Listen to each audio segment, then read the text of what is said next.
One brick, he think he richer than everybody. Two bricks, he think he richer than everybody. Four bricks, he think he richer than everybody. Fresh out, he thinking about robbing everybody. Fresh out, he thinking about robbing. Yo yo yo, salut la team, Big Balls on my team, TV show, épisode, on les compte plus, on est là. Donc, ça fait longtemps que j'ai pas fait de TV show, j'étais un peu en perte d'inspiration, mais ça revient tout doucement. Donc là, on a décidé d'en faire un aujourd'hui avec Manon sur savoir rester humble. Donc on pourra débattre sur un million de choses. Nous, on a choisi ce thème-là. On va dire ce que nous, on en pense. Notre vision des choses, elle peut être différente chez tout le monde. Nous, on va expliquer tout ce qu'on remarque, tout ce qu'on voit au quotidien, tout ce qu'on a vécu à travers de toutes les expériences qu'on a. Et Dieu sait qu'on a voyagé beaucoup et qu'on a vécu pas mal de choses par rapport à la plupart des gens qui s'entraînent et qui voilà. Je vais laisser parler un peu Manon pour expliquer elle le sujet, pour lancer le sujet sur savoir rester humble. Bah déjà bonjour à tous. Donc on voulait aborder ce sujet-là parce que c'est vrai que on sait que énormément d'athlètes à tout niveau et souvent malheureusement à petit et moyen niveau se prennent énormément la tête. Il faut savoir que moi c'est quelque chose que j'ai toujours eu en horreur, donc c'est un sujet qui me tenait à cœur beaucoup. Personne ne vaut mieux qu'une autre en fait. C'est ce que les gens ont besoin de se rappeler. C'est pas parce que vous snatchez 100 que vous êtes forcément meilleur que la dame de 50 ans qui vient s'entraîner juste pour être en forme, d'accord ? Ça c'est un sujet qu'on peut aborder et une situation qu'on peut retrouver dans les box, mais c'est aussi l'humilité de l'athlète. Donc par rapport aux compétitions, malheureusement, il y a beaucoup de gens qui pensent parce qu'ils ont gagné une compétition ou parce qu'ils ont fait un podium, ça y est, c'est des superstars et tout le respect du monde leur est dû. Il faut savoir que si toi tu respectes pas ton prochain, tu seras pas respecté. Déjà, premièrement, c'est très important de le rappeler. J'entends des choses et j'ai vu des choses dans les box où surtout en plus malheureusement maintenant avec les réseaux sociaux c'est encore pire. Une athlète se filme dans la boxe, plus personne ne doit bouger, plus personne ne doit parler, le monde doit s'arrêter autour de cette athlète parce qu'elle est prête à faire une vidéo Instagram. Voilà, je pense qu'il est temps de remettre un peu les choses en place. Vous n'êtes pas Lady Gaga, d'accord ? Et encore, je pense que même Lady Gaga se prend moins la tête que ça. C'est une artiste très humble dans son monde, hein, d'accord, mais très humble.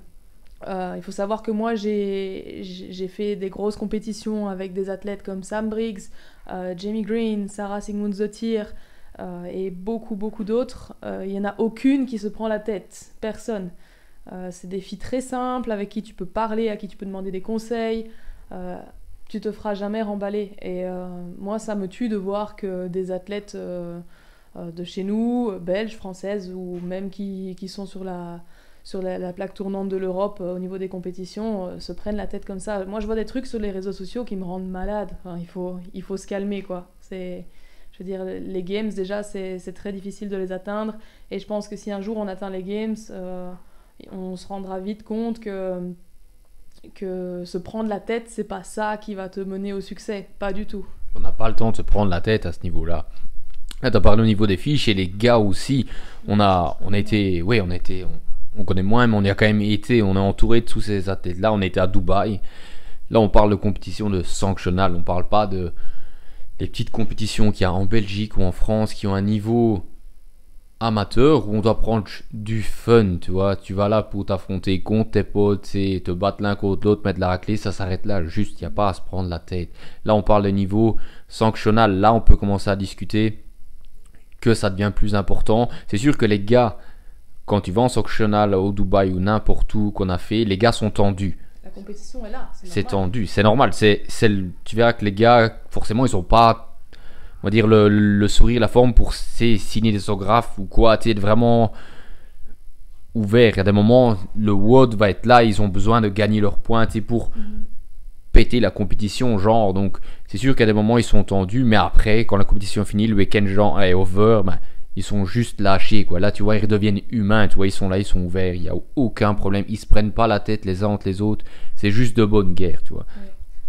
Donc, c'est... Maintenant, c'est vrai que, bon, bah voilà, en parlant des compétitions, c'est pas parce qu'un athlète est fier de ce qu'il fait et est extrêmement concentré sur son WOD, sur sa compétition, que c'est quelqu'un qui se prend la tête. Je veux dire, moi, je me prends moi comme exemple. Je suis quelqu'un qui a besoin de se mettre dans sa bulle à 300% en compétition. Je veux dire, je suis pas celle qui va rigoler avec tout le monde juste avant de monter sur la stage. Pas du tout. Je suis quelqu'un qui a besoin d'être 100% focus. Mais je veux dire, tu me prends dehors, tu viens me trouver à la maison, tu viens t'entraîner avec moi, je suis quelqu'un de très très simple. Je veux dire, j'ai des training partners qui parfois n'ont pas forcément encore leur pull-up, voilà, tout simplement. Et c'est pas pour ça que je me dis, bah non, je veux pas WODer avec eux, il a pas ses pull-up alors que le WOD c'est des muscle-up, qu'est-ce que tu veux qu'ils foutent avec moi?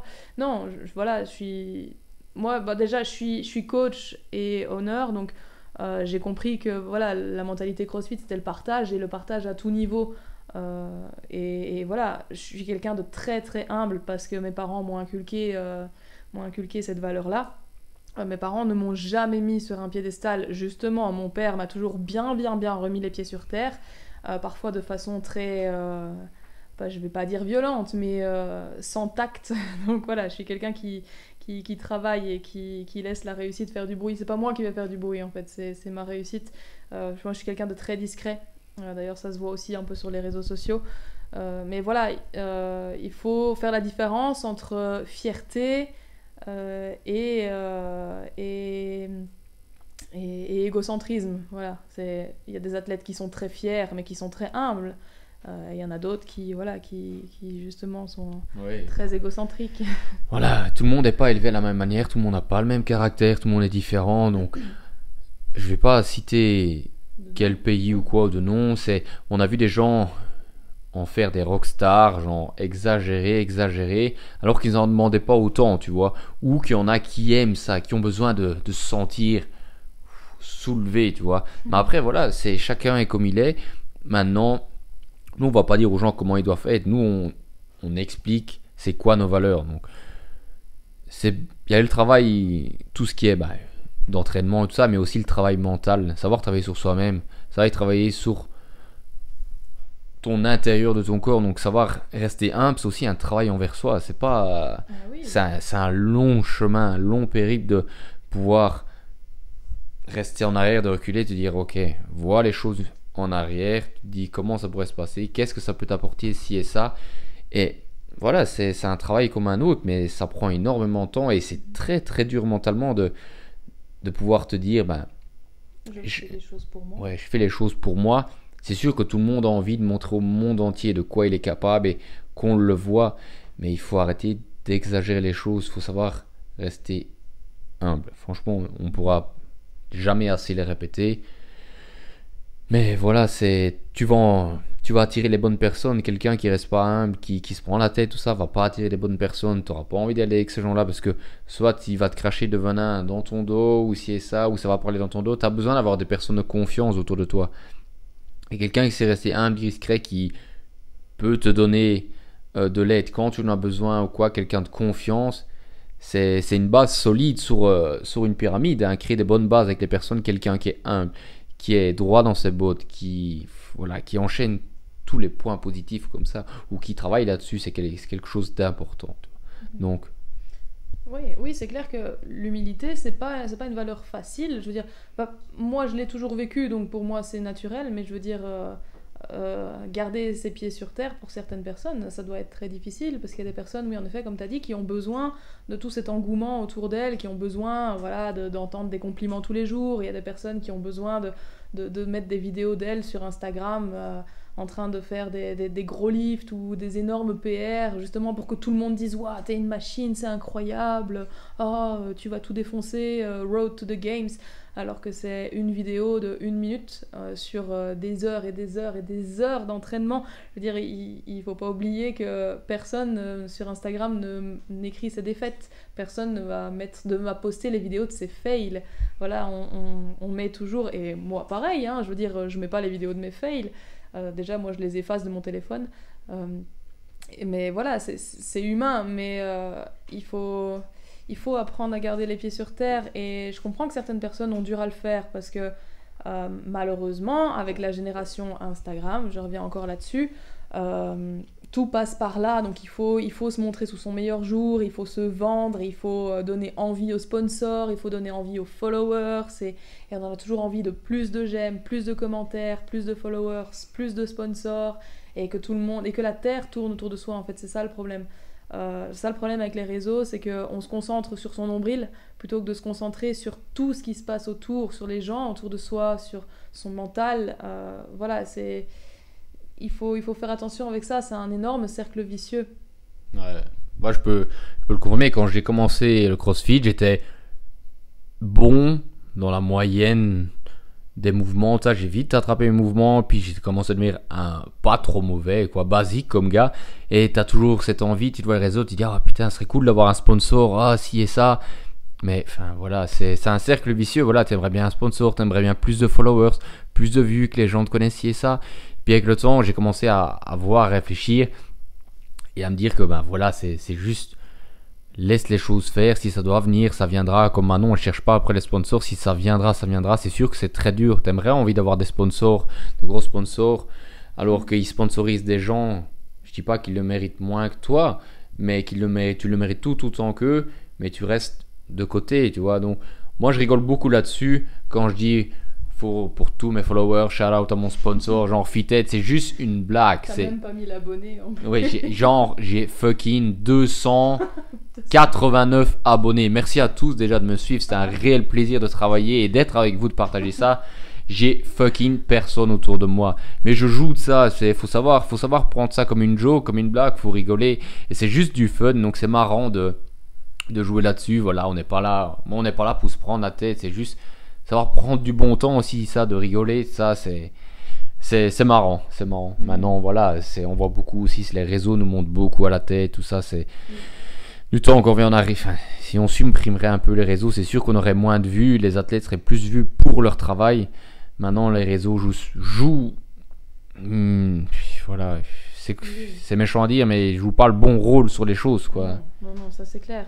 Et maintenant, c'est vrai que la période qu'on est en train de vivre est très très difficile pour les athlètes comme moi en particulier, parce que je suis pas quelqu'un qui se vend sur les réseaux, je suis quelqu'un justement qui fait parler d'elle à travers de ses résultats en compétition, et malheureusement on n'a plus de compétition pour l'instant, donc c'est vrai que c'est pas facile. Je veux dire, je m'ennuie, j'ai l'impression par moment, je veux dire, j'ai l'impression de plus être personne, de plus exister parce que la compétition n'existe plus. Mais voilà, c'est pas pour ça que je vais commencer à me mettre en string sur Instagram ou en petite tenue et attirer tout le regard du monde.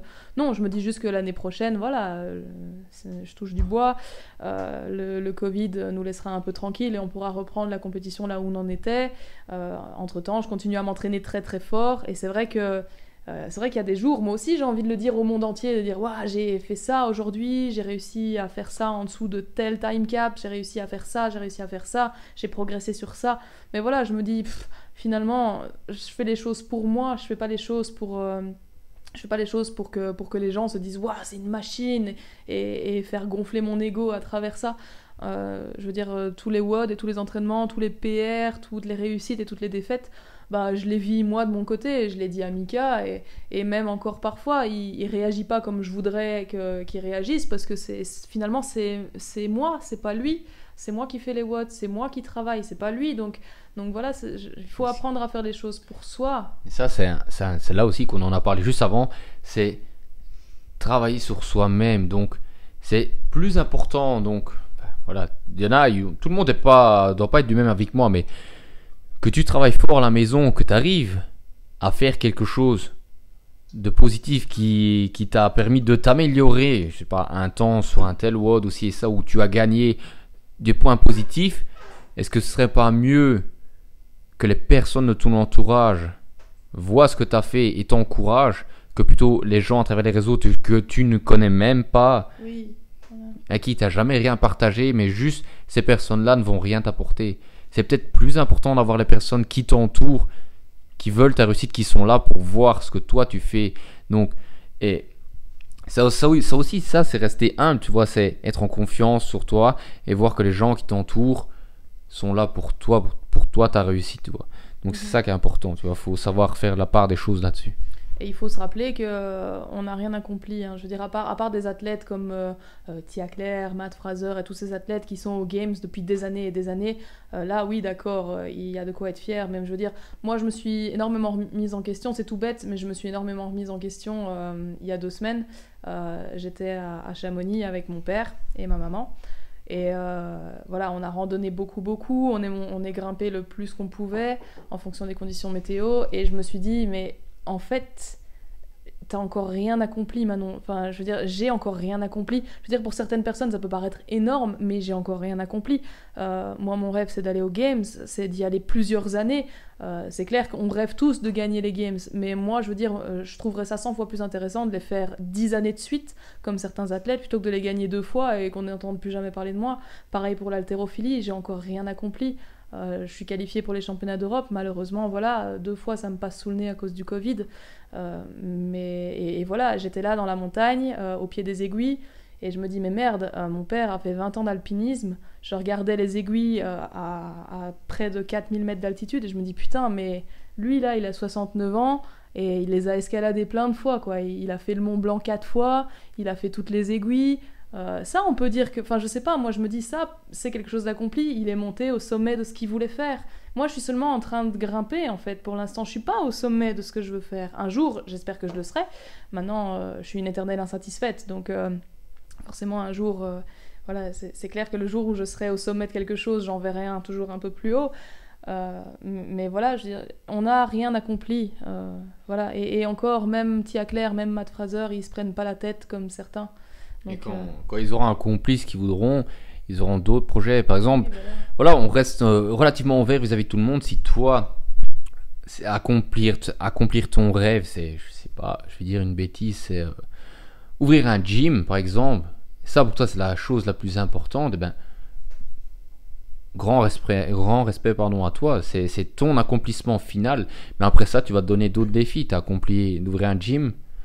Tu auras peut-être envie d'entraîner un athlète qui va performer très très loin dans le crossfit, ou peut-être que tu vas avoir envie d'amener des personnes âgées à redevenir fit, à bouger. Donc chacun a sa manière de trouver son, on va dire, d'accomplir une tâche, pas l'accomplissement final, parce que j'espère que jusqu'au dernier souffle on aura envie d'accomplir quelque chose, jusqu'à la dernière seconde on est sur terre, on aura toujours envie de se dépasser, d'accomplir quelque chose. C'est ça le plus important. Donc chacun a sa définition d'accomplir quelque chose, mais rester humble, encore une fois on le répète, c'est la clé. C'est déjà la première étape envers toi-même, pour être honnête, pour inspirer les gens de voir quelqu'un qui est honnête envers soi-même et envers les autres. Ça, c'est la base. C'est vraiment la base. Ça, et je pense là on a déjà dit pas mal. Et une phrase qui m'est toujours restée en tête, parce qu'il y en a qui se disent qu'ils sont très très humbles, mais voilà. Enfin, nous, on connaît certaines personnes personnellement qui se vendent comme quelqu'un de très très humble sur les réseaux, je ne suis rien, alors que pas du tout, en fait. Ce sont des gens qui se prennent énormément la tête, mais bon, voilà, c'est des gens qu'on connaît personnellement. Donc juste une phrase que j'ai toujours retenue: la fausse modestie est le début de l'orgueil. Donc soyez vous-même, hein, ne vous mentez pas, et ne mentez pas aux gens, parce que la vérité, ça c'est toujours. Ouais, voilà, on a bien résumé la chose. Donc on n'est pas là pour juger les gens, mais on aime juste dire ce qu'on pense et voir comment nous on voit les choses et comment on inculque nos valeurs aux gens qui s'entraînent chez nous. C'est quelque chose que on est très très, comment on peut dire ça, très à cheval là-dessus, et on ne rigole pas là-dessus. C'est vraiment rester humble pour qu'il y ait une bonne ambiance et que tout le monde soit épanoui et heureux. C'est vraiment important. Donc c'est pas mal, c'est déjà du bon taf pour aujourd'hui. Donc sur ce, Big Balls on My Team TV Show épisode 1, Force 5, on est là. Gros soutien à Force 5 au Canada, qui passe une période pas très très simple. Donc on envoie qui doit fermer le gym, on envoie de good vibes à eux.